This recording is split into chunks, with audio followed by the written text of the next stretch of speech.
Few tales are told of Hades, whose very name inspires fear and penitence, reminding us of the inevitable fate which we all share. I, however, mean to tell you such a tale. Listen carefully. Good to see you, lad, despite the circumstances. Remember your training out there. The pain of death is but another obstacle. Let us continue then our tale from before. Let us continue then our tale from before. Let us continue then our tale from before. Let us sing more then of the champion of the gods. Let us sing more then of the champion of the gods. Let us sing more then of the champion of the gods. Let us sing more then of the champion of the gods. The bedchambers of Prince Zagreus lie in a perpetual state of utter disarray, despite his lord and master of the house repeatedly insisting that he pick everything up. The infernal wares of the Stygian boatman Charon lie sprawled about, available for sale to whomever would be willing to quench the boatman's great thirst for riches. The courtyard of the house of Hades is kept neat and orderly, in contrast to the terrifying sprawl that lies beyond, composed of such innumerable, ever-shifting, interlocking chambers. The underworld of Lord Hades all but guarantees the dead shall there remain until the end of time. The house of Hades, that dark and lavishly appointed lair of the underworld's king, is home not just to him, but to his willful progeny. Thus did Prince of the Underworld Zagreus absorb the contents of this hidden letter, written in his mother's hand. Thus did the prince discover, inadvertently, the well-kept truth about his lineage. Entirely by chance, this did occur. Persephone, the one-time queen of all the underworld. Where had she gone? And why? Engulfed by newfound questions and his rage, the prince decided to confront his lord and master. All is quiet at this time. Ever-dreaming Hypnos put a spell upon the house, as willful Zagreus had asked of him. All are fast asleep, save for the prince. It is exactly as he planned. He ventures toward the stately throne of his lord-father, half expecting to be caught, but ill expecting what he is about to find. He does not know exactly what he seeks. He only knows that something always has felt off to him, that he does not belong. Who is he, really? Lord Hades never would indulge such questions, so Prince Zagreus would find out for himself. He rifles through his lord-father's possessions. There is not much of any import there. Ledgers and administrative parchment work. Correspondence from Olympus which he had ignored.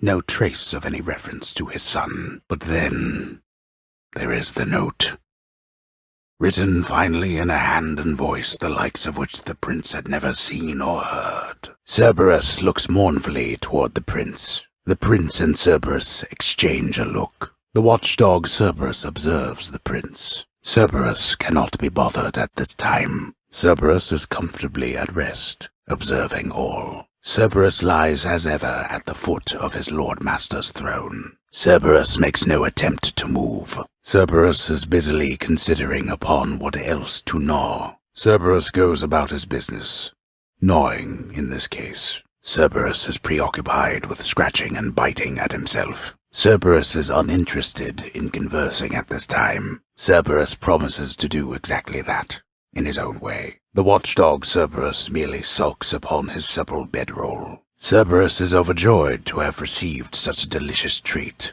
Cerberus yelps in merriment upon receiving such a generous offering. Knowing the watchdog's never-ending appetite for treats, the prince obliges him. As one of Cerberus's heads receives the prince's gift, another muzzles something back into his hand. Each time the prince delves back into the underworld, its ever-shifting chambers realign to frustrate his attempts to perhaps map it out. The lounging area within the House of Hades is a dismal place to be, in spite of its intended purpose to enliven the house's grim inhabitants. Shades of the dead mill constantly within the house, complaining of their woes, and seeking audience from any who would listen. A place of calm and respite, whilst perhaps unimaginable in the underworld, occasionally is to be found, in fact. The path from Tartarus is finally laid bare. Far above, the heat from Phlegethon, the river of flame, is faintly felt already, even as its dangers lie in wait. Within the suffocating heat of Asphodel reside the vast majority of those who lived upon the earth and died.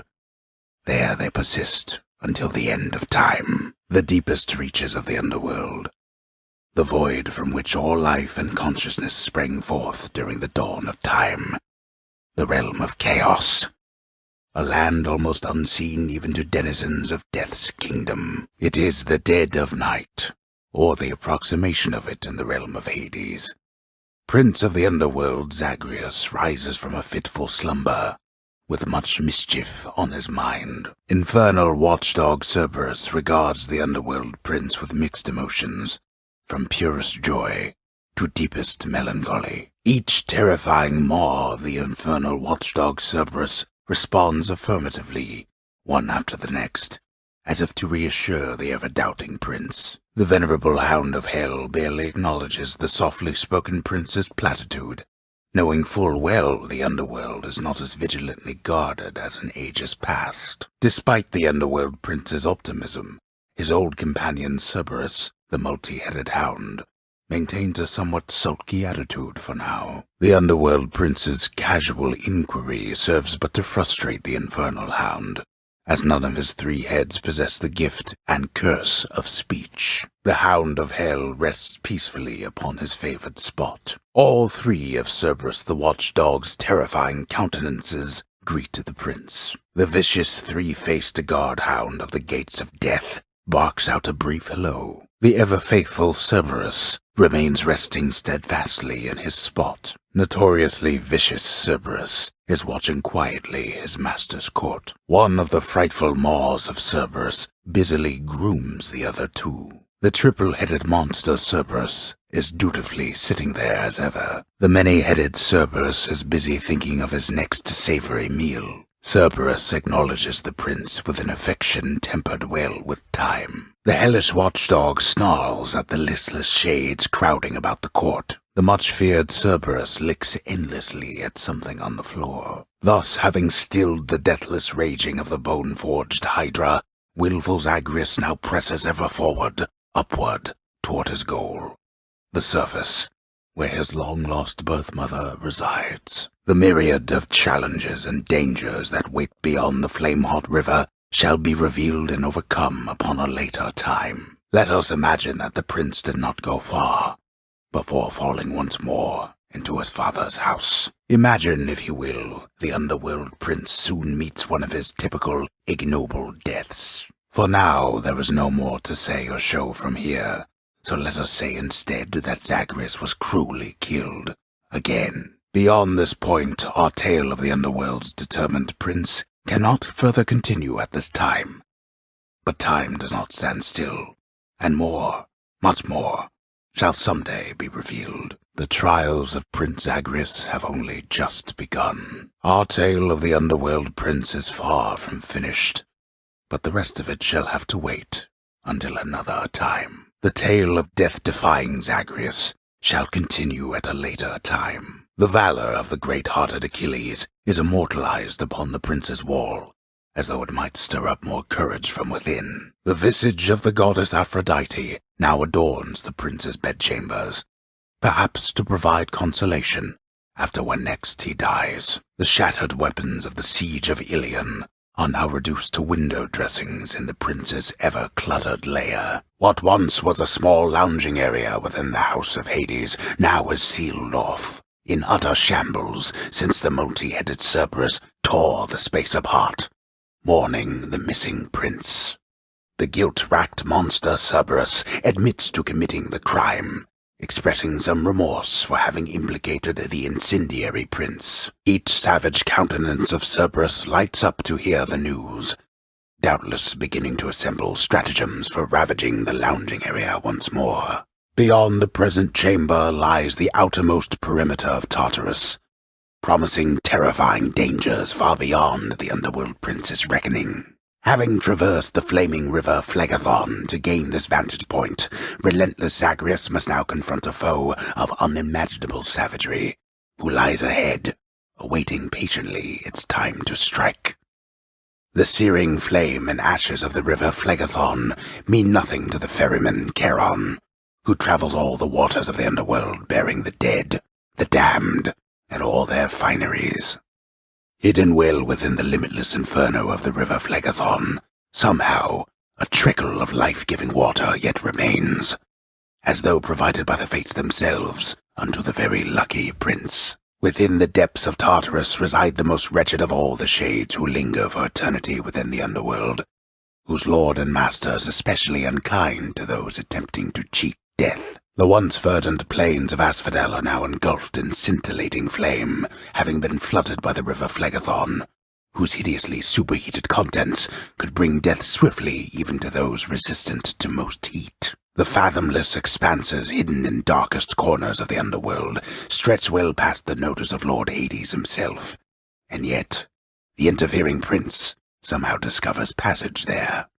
Within the underworld's quietest, most solitary, darkest abyss lies hidden evidence of the beginning of all things, of chaos, the most ancient sculptor that has shaped this world. A beautifully decorated, subtly enchanted ball containing traces of the hapless prince's past attempts to flee the underworld now accents a particularly cluttered corner of his room.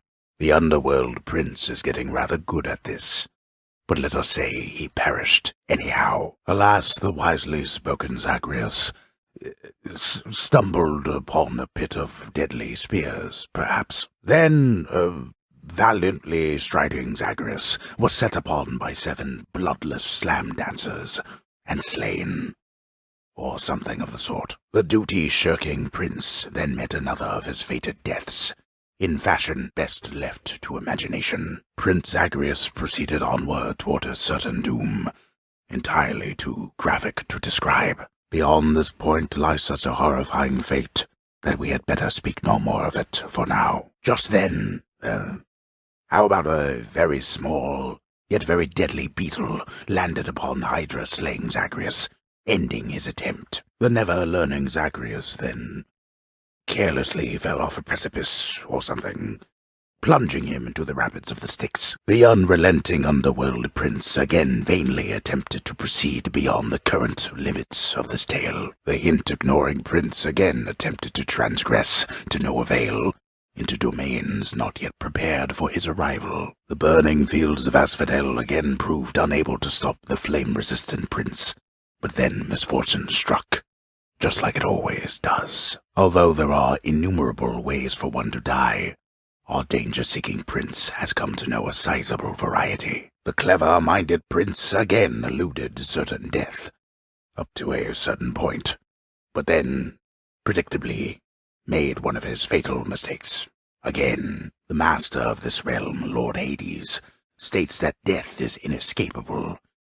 There is considerable credence to his claim. The oft-impatient Zagreus appears to take repeated deaths in stride, and so, here comes another one for him. Concealed in the dark recesses of the underworld is the land of Erebus, wherein the dead await eternal sentencing. They long for the attention and good graces of their master, the Lord Hades. The river Styx flows infamously through the underworld, offering the boatman Charon expeditious travel from the realm of mortals to the lowest depths, where many of their shades reside forever.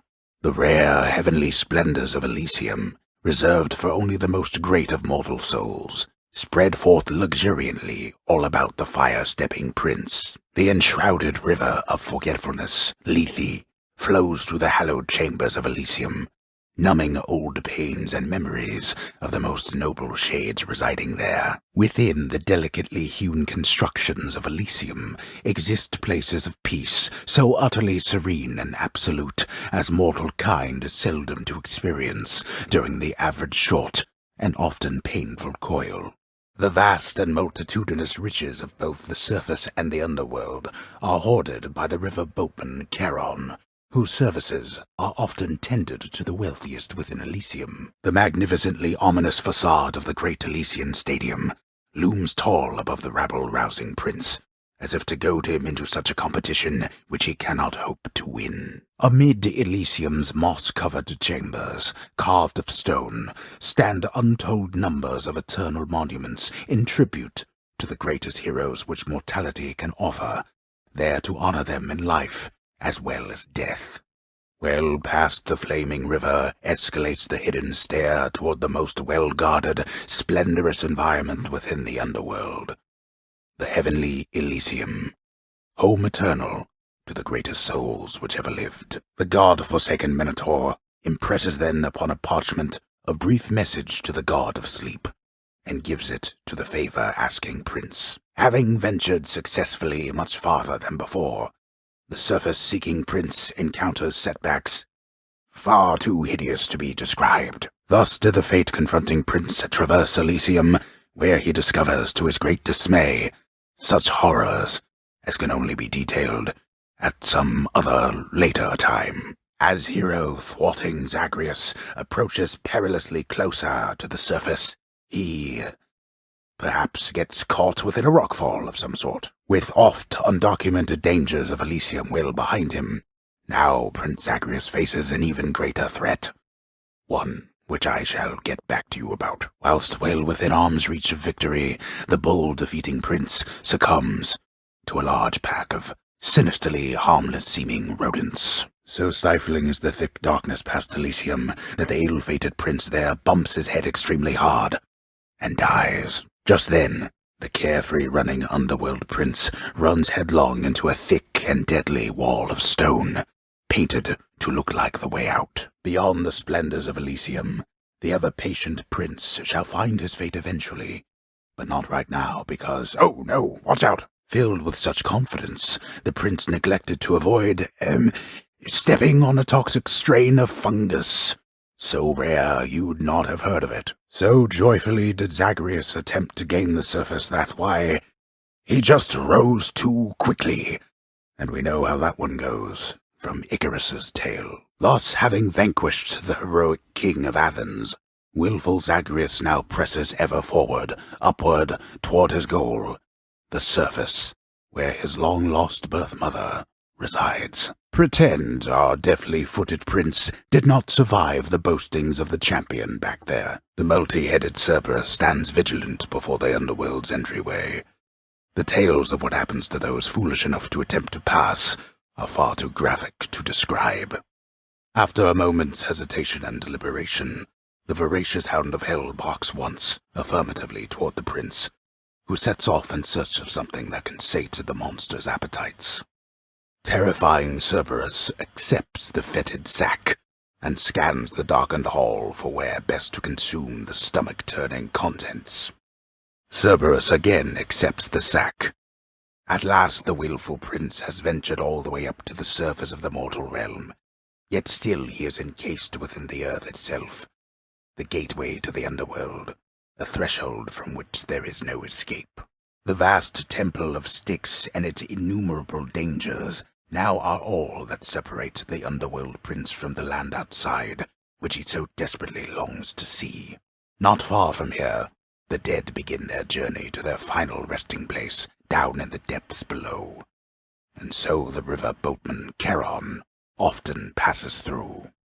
The widely feared and many-headed Cerberus, the underworld sentinel, presides over the entrance to this realm, devouring whole those fool enough to make attempts to flee. A crudely hewn network of tunnels grows from one of the cold temple's flanks, containing vicious denizens unwelcome in this realm, even in death. Deep within the desecrated lair of the god-defiling satyrs lie the noisome contents of their profane rituals, so foul as to be indescribable. Seldom does the overbearing throne of grim Lord Hades sit unoccupied. Thus the house's denizens all go about their business, daring not so much as to ask why. Gigantic Cerberus accepts the prince's foul offering. The fearsome Cerberus accepts the satyr sack. The prince persuades the underworld's ferocious guardian to move aside. The prince compels the multi-headed hound to let him pass. Thus has the prince again persuaded fearsome Cerberus to get out of his way. Joyfully the hound of hell accepts another satyr sack. The fear-inducing hellhound eyes the underworld prince uneasily, his 6 ferocious eyes, each glistening within the dim light of the house, thus having somehow vanquished his own father, the grim god of the dead. Defiant Zagreus is finally set free to seek the hidden place in which his long-lost birth-mother resides. How shall that all work out for him? Alas, it is as yet too soon to say. Pretend, for now, that the Lord Hades absolutely clobbered him.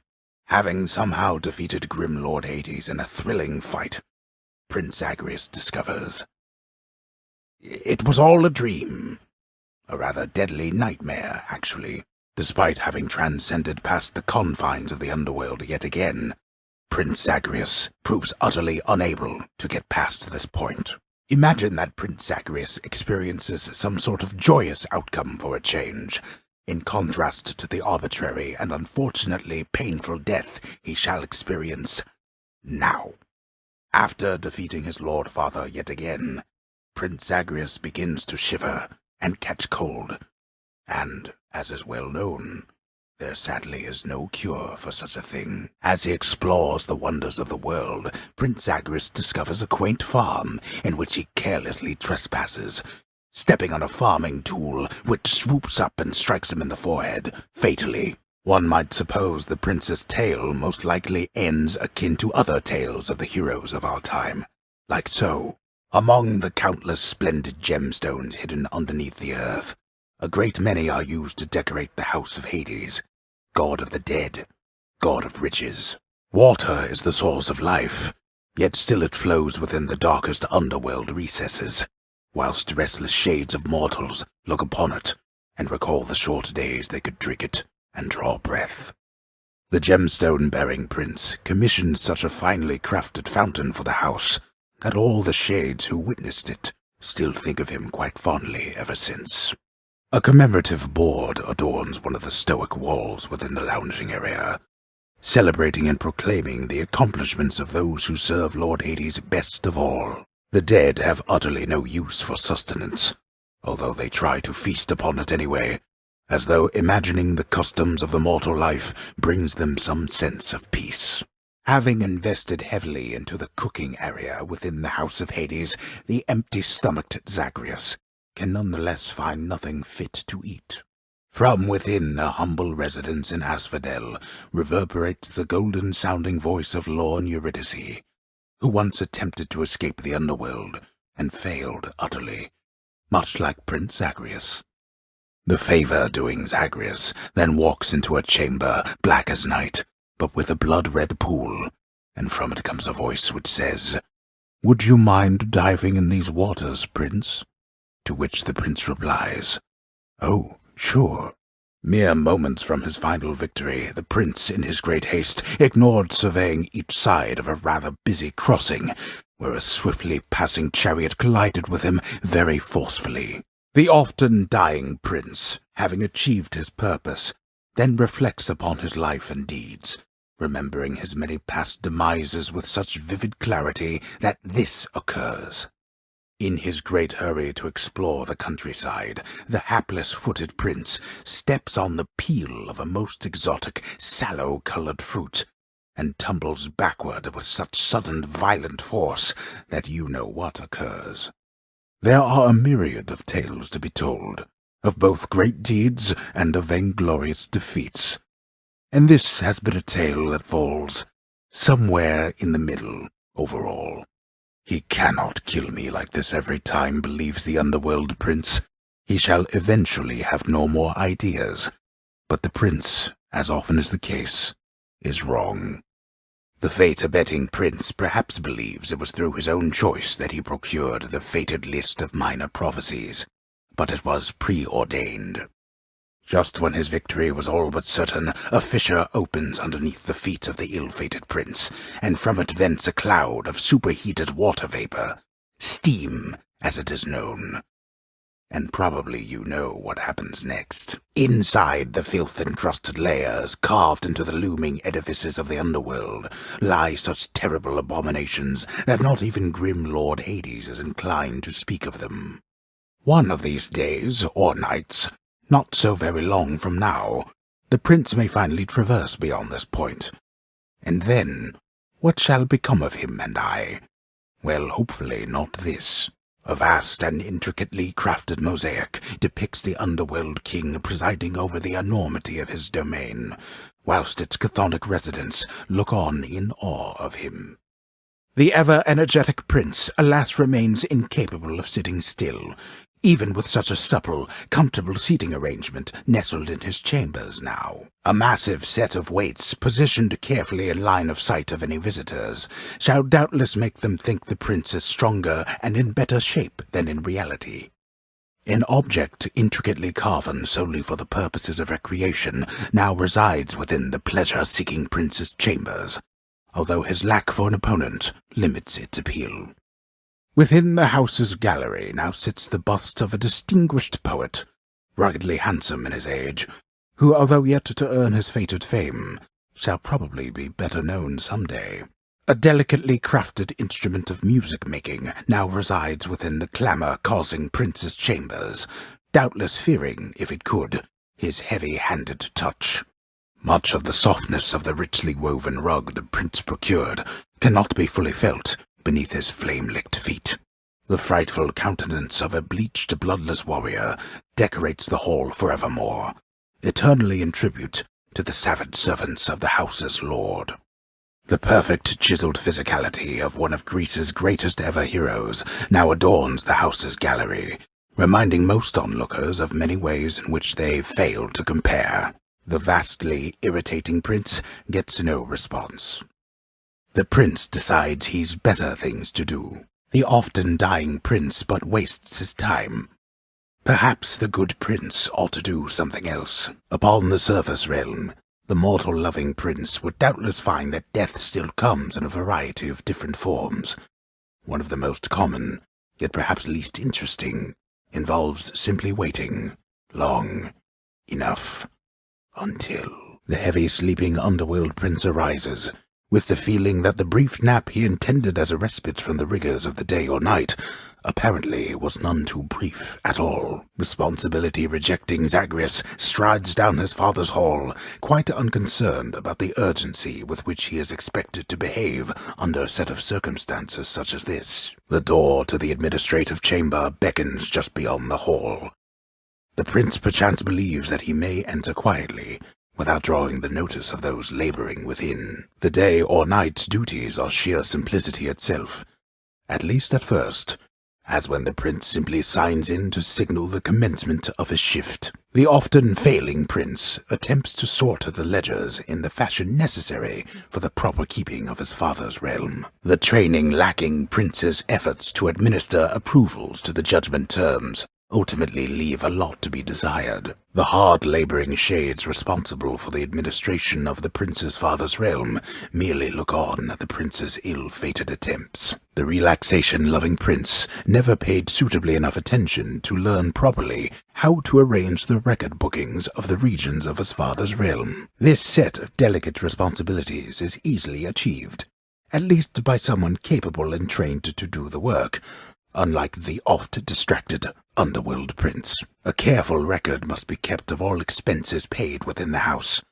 a delicately handled tabulation process which the prince is ill-equipped to fully undertake. A steadily updated ledger of the house's income in the form of brilliant gemstones, diamonds, darkness, and the like, is merely one among the prince's least liked aspects of his work. Records of expired house contractor renovations line a desk in the administrative chamber, though the prince has absolutely no desire now to organize them alphabetically by date. Attendance records of the working shades who toil for the house need to be verified, the shades' due compensation rapidly approved, and yet the prince cannot remember all the necessary steps. Disorderly Prince Zagreus gazes upon the endless stacks of parchment paper, each containing work details to be registered and neatly organized, and starts to feel his optimism fade. Prince Zagreus must have some favored tasks in the administrative chamber of the house, but surely none of them include the tasks demanding his attention here. Reviewing lists of claims from shades with grievances is a very important service of the house,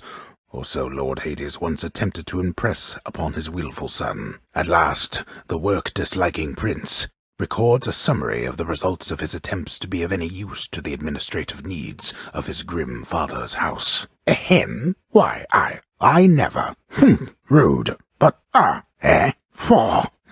Within the recesses of the administrative chamber lies the eldest sigil of the master's house, a symbol of the fate-given authority to rule beneath the earth, and means by which to travel the entirety of all that dark domain. Amongst the parchment records of the dead and punished are the sealed documents known as the Knave King's sentence, forcing said king to endlessly toil with a boulder till the end of time. Nestled among the towering administrative parchment work of the long-since-deceased lies an old document concerning a special pact signed by a once-living court musician who attempted vainly to rescue his wife from death. A litany of complaints submitted by restless shades across the underworld must be evaluated, organized, and processed, but Prince Zagreus does not even know where to begin. Supplies on all the desks in the administrative chamber must be carefully maintained and neatly placed in a specific way,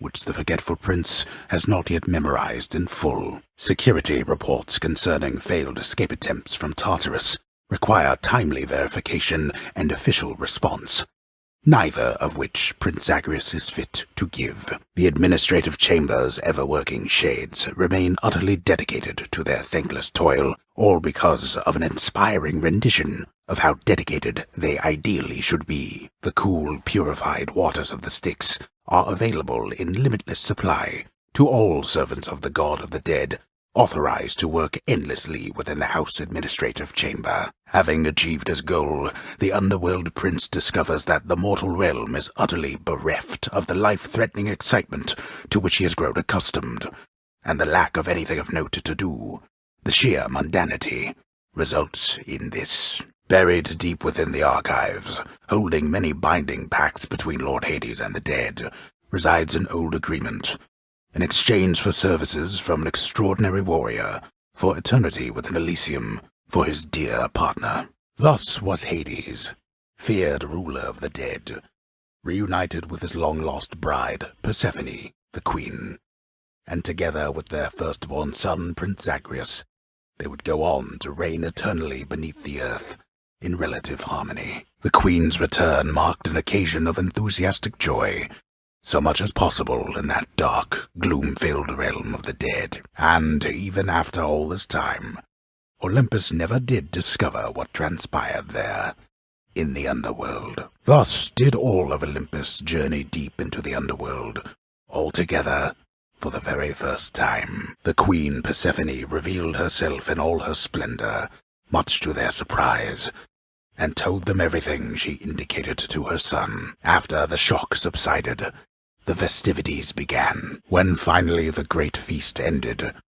all the Olympians returned to their mountain abode, fully satisfied. As for the house of Hades, it required thorough cleansing, from the rafters to the floor. Such revelry, of course, is unbecoming of the name of Hades, and the fearsome reputation of the underworld. For if mortals were to have no fear of death, then they would have no fear of anything at all. A well-kept family secret, then, this would live on to be. The surface treat-devouring hound of hell provides the queen a most decidedly affirmative response. In his lord father's very private chambers, Zagreus, the lock-removing prince, discovers a most delicately painted likeness of none other than Persephone herself. A coat of dust suggests it has remained here for some time. The stoic lord and master of the house possesses wealth beyond imagining, a portion of which he has used for a crisp set of attire for every passing day. The ghoulish features of the much reviled hound of hell all soften instantly upon the mention of a certain name. Briefly, then, The monster is at peace. The monstrous triple-headed beast of Hades would perhaps be overcome with pure emotion by the joyous circumstances, were he only capable of this. How infernal Cerberus, the Hound of Hell, managed to maintain civilized behavior throughout the duration of the recent feast remains a mystery to all who attended. The delectable taste of nectar is enough to briefly sate even the ferocious appetite of the Hound of Hell. Though having little appetite remaining for the lightness of nectar's flavor, the multi-headed monster of the underworld nevertheless accepts. The 6 eyes of the hideous Hound of Hell go wide at once from having received the exquisite gift of rare Olympian ambrosia. The creature is rather beside himself. The underworld prince's next attempt to bribe the monstrous triple-headed hellhound into further liking him proves once again successful, as the kingly gift of heavenly ambrosia is beyond compare. The bond between a hound and its master is as hard as adamant. Cerberus, the fearsome monster born of hell and guardian of its gates, answers firstly to the prince's father, but it turns out the prince may be the next best thing. Prince Zagreus implants in the impressionable, vicious watchdog of the underworld a new appetite for more destruction, to be sated in another age. Thus asks the prince his question of the guardian of the gates of hell, knowing full well the multi-headed monster keeps a wide berth of the river boatman. As do all with any sense, the ever-smiling, wine-washed countenance of the great Lord Dionysus now adorns the prince's chamber wall, thus radiating questionable influence. With its just-right softness and death-themed embroidery, the new bedding of Prince Zagreus is the envy of all those who wish to rest in peace. The light provided by the flames of deepest hell enhances the lounging area with a soft glow, and their warmth soothes the few living denizens there. Time seems to stand quite still within the eternal realm of the dead, evidenced even by the means of measuring its passage. A hidden stretch of the boundless river Styx cuts through misty Erebus, providing for the river boatman Charon a locale in which to deal with the unruliest of souls. Damned lost souls with nowhere left to turn congregate in deepest Tartarus, where they fuse together with the earth itself into odious forms which defy description. The most violent wretches of Tartarus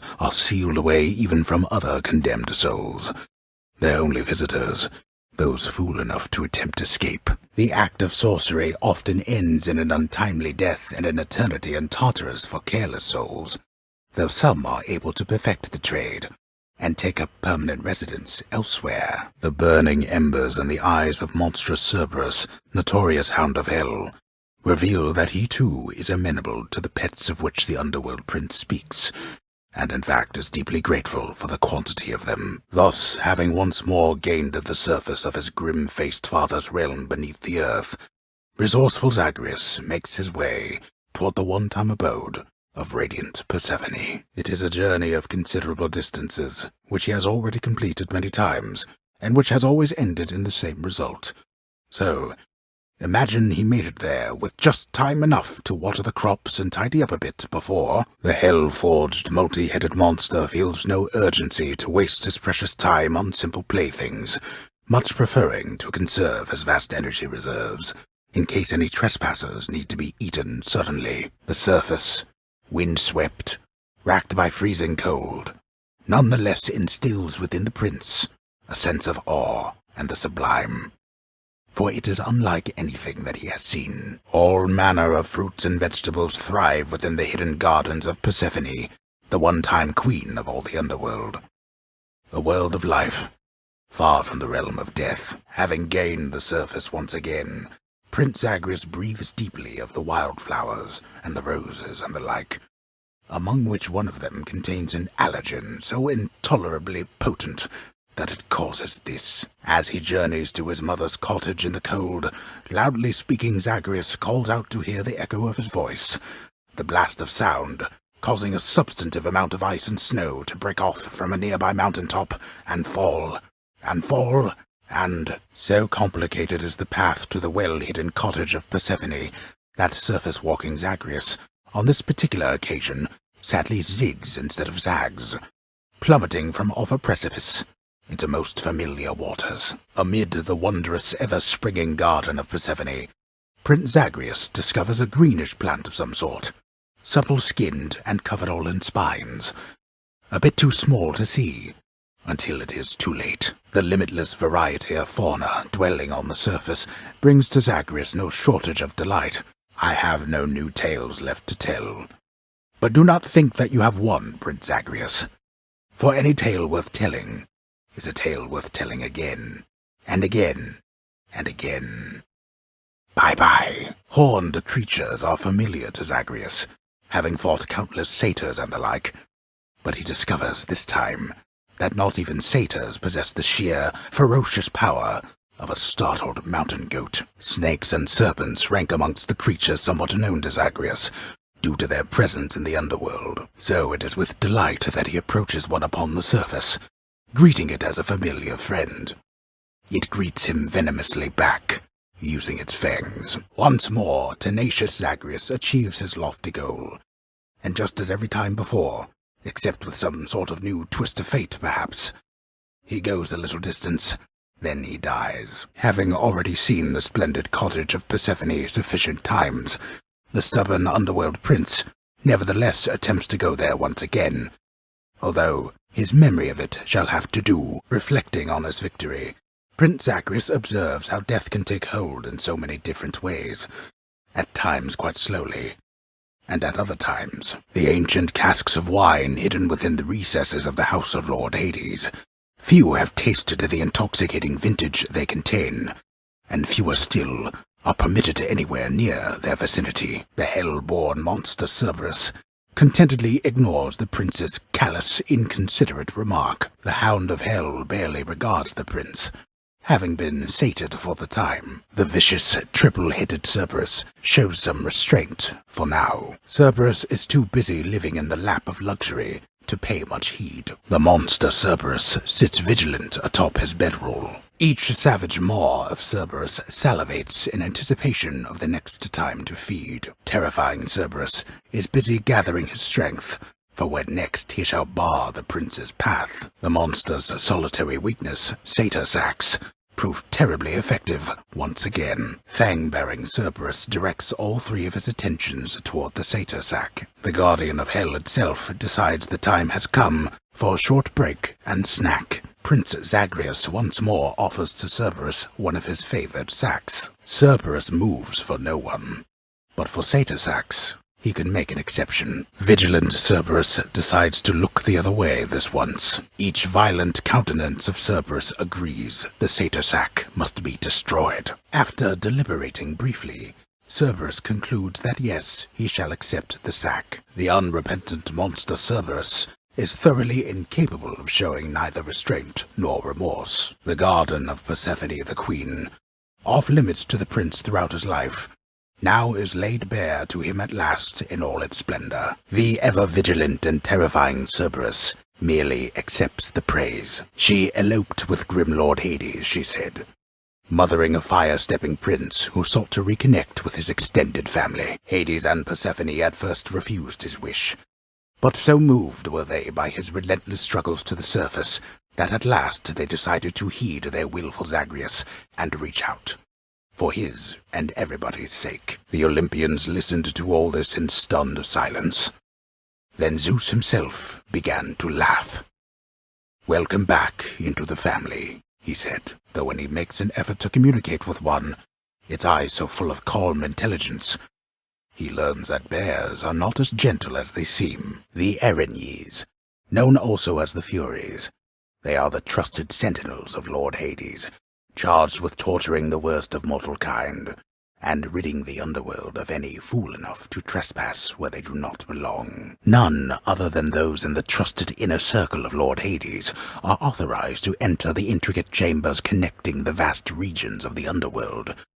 But the prince decides to barge in anyway. The stalwart casks of wine within the house of Hades now are almost entirely devoid of content, having bravely stood against the combined thirst of the Olympians during a certain feast. A majestic gilded edifice of Mount Olympus, crafted with the utmost care from the true mountain stone, now shines forever brightly, even in the dim light of the house of Hades, As a parting gift from the Lord Master's kin, the stone-inspecting prince gleans nothing more. Prince Agrius decides to go about his business. The underworld prince gawks needlessly at the visage of a distinguished poet. Surely the prince has more important objects to inspect.